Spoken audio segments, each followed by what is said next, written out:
से स्वागत है। आज मैं आपको माँ दुर्गा की एक ऐसी कथा के बारे में बताने जा रही हूँ जिसमें माता गौरी की पुत्री ने शुंभ निशुंभ जैसे राक्षस का अंत किया। तो जानते हैं कि कैसे माँ गौरी की पुत्री का प्राकट्य हुआ और संसार उनको किस नाम से जानता है। माँ दुर्गा की महिमा अपरंपार है और उनसे ही पूरी सृष्टि को ऊर्जा मिलती है। जब जब पृथ्वी या फिर देवताओं पर कोई संकट आया है तब माँ ने उनकी रक्षा की है। माँ अपने हर भक्त को संकट से दूर रखती है और अपनी कृपा बनाए रखती है। माता ने राक्षसों के अंत के लिए कई अवतार लिए और हर अवतार में एक रहस्य भी छिपा होता है। दुर्गा सप्तशती के 5वें अध्याय के अनुसार शुंभ और उसके छोटे भाई निशुंभ नामक असुरों ने इंद्रलोक पर आक्रमण कर दिया था। देवताओं को पराजित करके इन असुरों ने स्वर्गलोक पर कब्जा कर लिया और देवताओं को भगा दिया। स्वर्ग से निकलने के बाद देवता इधर उधर भटक रहे थे। देवताओं को ध्यान आया कि माँ दुर्गा ने महिषासुर का वध करने के बाद वरदान दिया था कि जब भी आप लोगों के ऊपर कोई संकट आएगा तो मैं तुम लोगों की सहायता करूंगी। सभी देवता हिमालय पर्वत के पास गंगा तट पर आकर देवी माँ की स्तुति करने लगे। उधर भगवान शिव देवताओं का हाल जानते थे कि केवल माता पार्वती ही देवताओं को कष्ट से मुक्ति प्रदान कर सकती हैं। इसीलिए एक दिन भगवान शिव ने माता पार्वती को व्यंग करते हुए कहा कि आज तो तुम काली हो।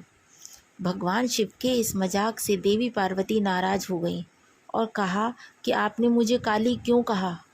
अब मैं आपको गोरी होकर दिखाऊंगी।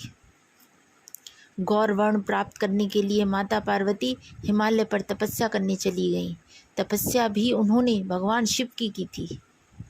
भगवान शिव उनके तप से प्रसन्न हुए और कहा कि तुम गंगा स्नान करके आओ, इससे तुमको गौर वर्ण प्राप्त होगा।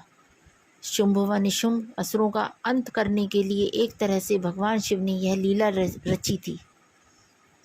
माता पार्वती गंगा स्नान कर रही थी, तभी सभी देवता भी आदि शक्ति की आराधना कर रहे थे।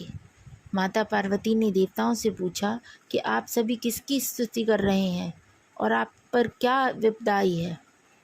माता पार्वती के कहने पर देवताओं ने शुंभ व निशुंभ के बारे में बताया कि उन्होंने देवताओं को पराजित करके स्वर्गलोक पर कब्जा कर लिया है और तब से सभी देवता भटक रहे हैं।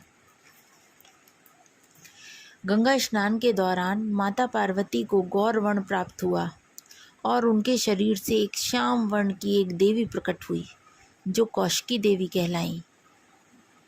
कौशिकी देवी के प्रकट होने के बाद उन्होंने माता पार्वती को प्रणाम किया और देवताओं को उनकी रक्षा का आश्वासन दिया। माता कौशिकी हिमालय के रमणीय प्रदेश में चली गईं और वहां उन्होंने शुंभ व निशुंभ को युद्ध के लिए ललकारा, जहां देवी कौशिकी ने शुंभ व निशुंभ समेत उसकी पूरी सेना का अंत कर दिया। शुंभ व निशुंभ असुरों का अंत करने के बाद भगवान शिव ने माता पार्वती को समझाया कि काली कहकर व्यंग करने के पीछे का मकसद देवी कौशिकी का जन्म था, ताकि वह देवताओं की मदद कर सकें और उनको फिर से स्वर्गलोक की प्राप्ति हो सके। बिना इस व्यंग के शुंभ व निशुंभ का वध संभव नहीं था। इस तरह माता पार्वती के शरीर से प्रकट होने के कारण देवी कौशिकी उनकी पुत्री कहलाईं। देवी कौशिकी को उग्र तारा या महोग्र तारा भी कहा गया है और इस प्रकार उन्होंने शुंभ और निशुंभ का वध किया और देवताओं की सुरक्षा की। आपको मेरी ये वीडियो अच्छी लगी हो तो प्लीज़ इसे लाइक करें, शेयर करें एंड सब्सक्राइब करें। Thank you for watching my video.